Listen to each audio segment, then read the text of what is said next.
Zenless Zone Zero. That game. Lagoon. Catch my heart, catch my heart, baby.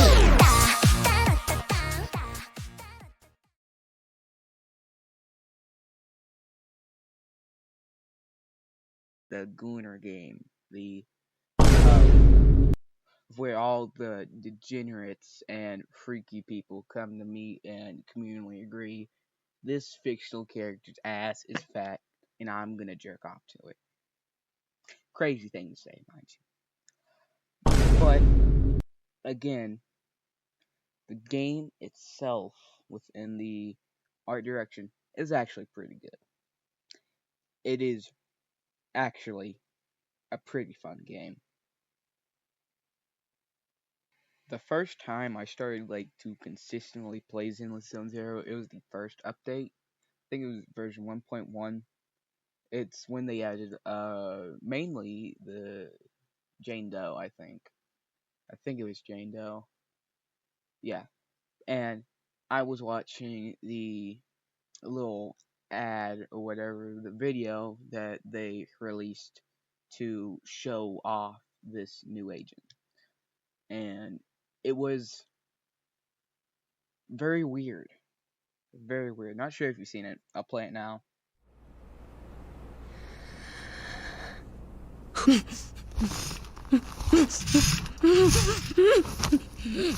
So you're the one who lost Boss's goods.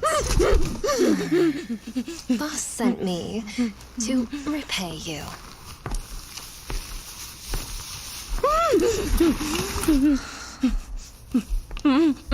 Oh, have something to say?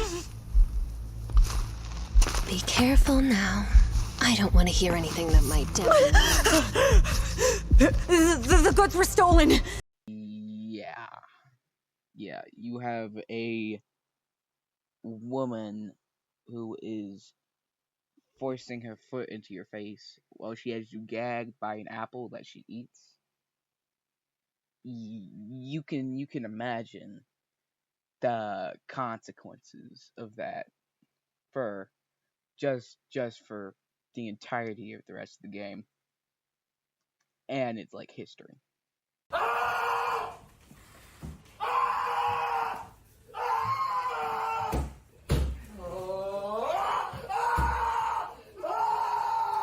However, it was fun. It was fun running around with new characters and just doing stuff.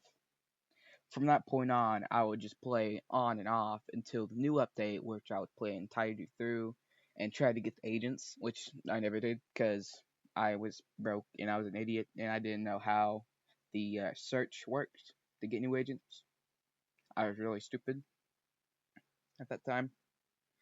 But again, the game was really fun and actually really cool to do. I didn't mean for you to repeat that one. Ugh, you're driving me crazy. Say it. Say it out loud. Give me your raw, true emotions. I hate side-swept things. I hate flounders. I want to trim every asymmetrical thing in the world to be perfectly symmetrical.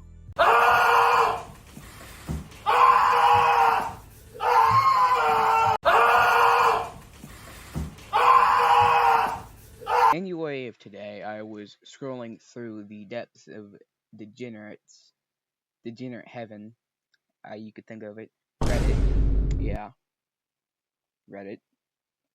And I saw a post from the discussion thread of Zenless Zone Zero. And it said how this person's nitpick of the game is that the art direction was way much better back then when they had much more chunkier and simplistic parts like hair. Hair wasn't very detailed and stringy like this new agent. The new agent I am talking about, of course, is Remielle, a first generation Void Hunter who apparently tried to assassinate this lady.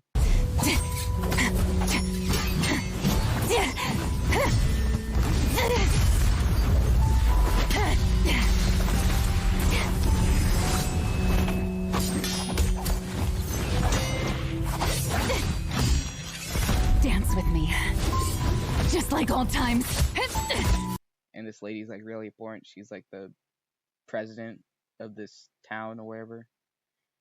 And anyway, uh, and it showed two of the characters, Nicole and this other one, Remielle, and it's the difference of the hair. It's very, very visible. Nicole has much more chunky and physical hair, rather than Remielle's, the newer characters, very like detailed and stringy hair. What they had said about the differences between Remielle and Nicole was that, and I quote, "This is a personal nitpick of mine, but Zenless Zone Zero never needed to go this detailed with the hair modeling because I think the cartoonish vibe and the chunky hair suited the game much more than stringy hair."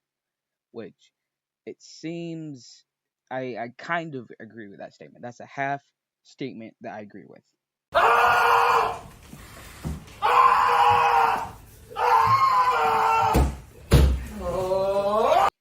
I like the cartoonish versions of Zenless Zone Zero. However, it has to fit the per character. It cannot be for everything because for a complex emotional character, for the ones that like Zenless Zone Zero has, they have to have their own personality, and their clothing and their art style has to fit that. Someone else also said, I think it Hot Take 90, it's a bit more nuanced than that. Nuance and fan service, I know, but hear me out. Before 2.1, as in as update 2.1, so that would be it would be season 2, not chapter 2. Sorry, it would be season 2. Before 2.10, the fan service fit the game's aesthetics. The characters designed for Zenless Zone Zero were always sexy and there at the very start, but there was a balance of artistic cohesion behind them. For starters, Season 1 had a decent variety in terms of character types, furries, girls, guys, robots, etc., and not how they dress themselves. And generally, how they dressed made sense. It made sense for Nicole, being the guy that she is, to be wearing micro shorts in the same way it made sense for Rena. She's this elegant maid service woman for a housekeeping company. By the way, if you don't know, to be wearing a long skirt, it fits their aesthetics and personality. The sexiness was added to a bonus to very cohesive designs, hence in a classy way. Fast forward to chat season 2, 2.0, arguably earlier, like 1.5 maybe, I felt like characters started getting sexualized for the sake of it, on top of being 95% all girls. Characters like Lucia, Githari, YSG, Seed, Cecilia, and others had outfits that clashed with their personalities and felt the sexiness was only there to appeal you, the player, instead of being something the characters themselves were. Biggest example is Jihari, whose personality is a shy, low, energetic fanfic writer. Soon after, the passenger named Disaster arrives. Hold on. I guess the story's moving a bit too fast.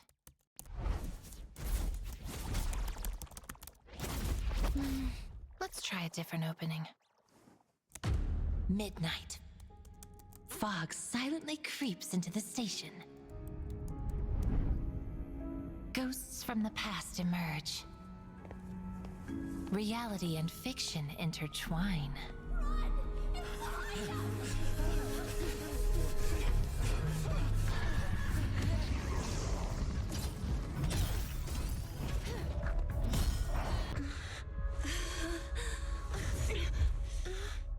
Are you okay? Good morning. Let's go, Itari. Hold on. Yet she represents herself in an extremely sexually charged way. It doesn't fit. Of course, this isn't the case for every character, and I personally love Seed despite her outfit, but it has been a noticeable trend along the character designs for a bit. Like, why is Valina, being the noble lady that she is, not wearing a long skirt like Rena? They could have made it sexy still by adding a side slit and a bit of visible thigh squish, but it just looks like she forgot her pants and is walking around with flashing underwear because her shorts are so short and frilly just looks like lingerie. It does not fit her status, her demeanor, etc., and it feels like she just looks the way she does for the sake of goon and not anything else. And honestly, fair point. It makes sense. It is a really good argument, of which though, that how some characters within their personality and their work have to wear, let's say, more flexible and revealing outfits so they can move comfortably and again represent themselves in their personality in a quick and easy manner while also servicing the fans with, let's say, big tits or a slightly revealing ass, and to just show the players, hey, this character got some, just is a bit more equipped than the others. The one example I do want to point out is Rena, or Alexandrina Sebastian, I think that's her name. She works as a housemaid and as a cleaner for this very elegant and high prestige company called Victoria Housekeeping Company. So she has to go out to these businesses and these properties for months at a time, probably realistically, and clean and care and uptake for the place and the property to keep order and make it look good for their customers. So, and to wear, let's say, a tight and controlling outfit would restrict her abilities to get into narrower gaps and also not provide sufficient insulation for things like a crawl space or an attic or a basement, while also keeping herself cleaned and covered up in case of things like soaps, waters, disinfectants, cleaners, things like bleach, and other high soluble and possibly toxic materials that would have to get washed out fairly quickly if it got onto the skin. She's also an elegant and slightly shy woman who doesn't show off much and is more of a supporting role, which her clothing and which her clothing and personality fit. Rena, for now, you may stand down. As you wish. When did you... You're quite a perceptive young lady. You almost saw me. She means you were way off, way off, way off. If you aren't mere trespassers, that makes things easier.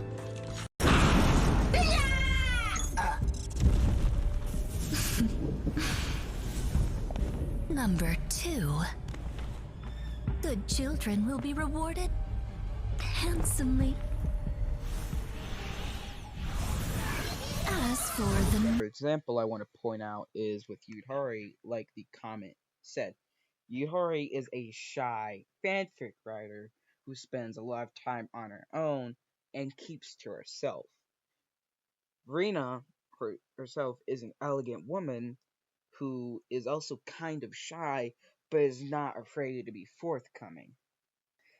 Both of them are modestly sexual and appealing to the eye per the player. However, the difference between the two is that Yudhari wears a very sexually charged and revealing outfit compared to Rena.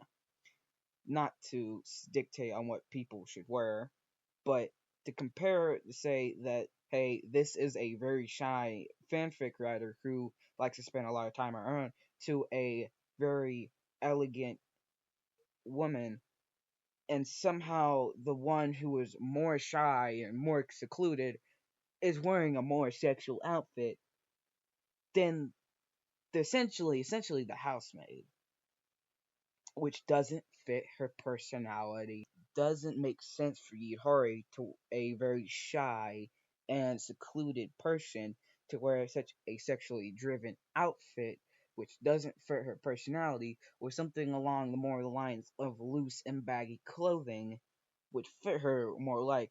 And yet again, that the artistry and the way her character model can be designed would much allow it to fit her personality and the fan service into a more cohesive model and character design. But instead, they focus on trying to... Bro, I am literally not a tsundere, bro.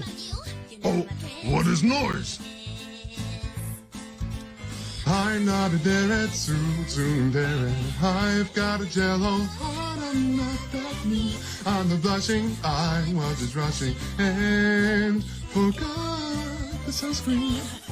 Prove to the player and appease the player of these voluptuous women that this is what should be normal for somebody of her personality, which it isn't. Another thing I like to point out, it's something I like how hoyoverse does in Zenless Zone Zero, is that they don't make their younger characters sexually appeasing. People, characters like Chingy, Dylan, and the Angel's Illusion characters, they're always not they're always not very appealing in a sexual manner. Chingy is a police officer who is an intelligence construct, which is essentially a robot that passes this test, which makes them a legal citizen that has the same right as people do. Another thing with Bang Boo and Rose Califer, they also have the same rights in Rose Califer as humans and intelligent constructs do. Anyway, to the point, her herself, she is a public security officer, essentially a police officer, so she wears very light, mobile, and durable clothing, essentially a tracksuit. She needs to wear that because she needs to find and track down culprits and criminals without having her clothes tear or be completely drenched in sweat so she can stay cool or stay warm. Technically, intelligent constructs don't sweat, something I just thought to bring up since they're not actual living people or living beings, they don't have glands for that. It's just something. But with Dai Lin, she is something called a Krampus judge, which is a part of the Krampus Compliance Authority, which is part of this company called TOPS. Krampus Faction explained. The Krampus Compliance Authority is a subsidiary of TOPS, but unlike the rest of TOPS, it is not a company, but rather a group that only answers to the higher-ups of TOPS, the Round Table. The agents we see from Krampus are judges that hold authority to pass judgment on organizations in TOPS that breaks their rules or interests. Krampus has gained a reputation of being feared and respected by the biggest companies in TOPS. Zhao is often considered a disaster that can ruin people and businesses if she's on the case, and Dylan is said to have a tongue dripping with venom. Based on the situation with Porcelain X and Zhao's immediate takeover as the temporary head shows the level of authority that Krampus has over businesses if they find that they are breaking compliance, and they immediately get the business back in line and search for replacements for all the bad actors with immediate turnover. The inspiration for Krampus is based on folklore from the Alpine region of Europe. They are meant to be a counterpart of Saint Nicholas. They would often punish naughty children, often spanking them with a birch branch, which is why the Krampus faction slogan used into drip marking is "Where the branches fall, judgment awaits." But let me know what you think of Krampus. Anyway, she goes out and does missions commissioned by this higher being within Krampus to determine whether or not, let's say, this certain intelligence construct is dangerous, or to get within a logic core of, let's say, a Bang Boo or an intelligence construct or whatever they need to do. So it is within the compliance of TOPS and their subsidiaries and other companies like Porcelain, which which the very best Krampus judge, Zhao Zhao, is taken care of. To pull everything back into what I was saying originally, the art style and the character design of Remielle Dawn, for a first generation Void Hunter within over 100 years ago, who is now a quiet, forthcoming, not very forthcoming. I would say she's very hidden and kind of sneaky. She's very quiet and she's stealthy. She withholds information and she knows how to be discreet and not reveal herself too much than the average person, or let's say another Void Hunter. Let's take Oshimi Miyabi, for example, who is a quiet, refined, secluded person, kind of like Yidhari, while her outfit is not sexually charged. It's a very simple, elegant dress, and she's very covered up. Compare that to Remielle, she wears a big white flowing dress, white, a very light, visible color, and herself, she's very revealed, having her chest area more open than usual. The entire personality of Remielle is that she is a quiet, sneaky, discreet person who is intentionally misleading, but not in a hurtful or disarming manner. She is just sneaky and careful, but her outfit, her clothing, doesn't match her personality, as she is wearing a very noticeable outfit. It's very noticeable. It's light in color. It shows her skin more. It allows cameras and other people to see identifying features of which they wouldn't be able to see if, let's say, they were wearing a long dress or thigh or or pants or even tights.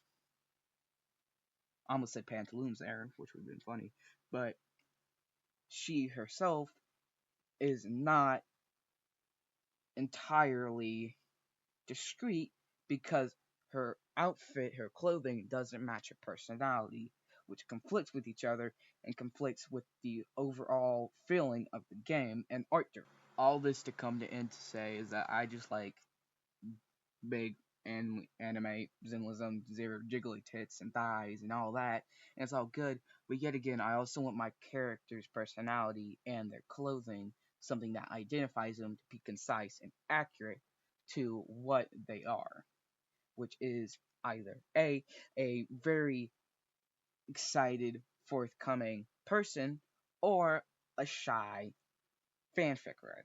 It doesn't matter. I just want the person I want the person to match their personality, which matches their clothing, which for further on in the game and updates and the story conflicts and it doesn't make sense. Like and subscribe, please.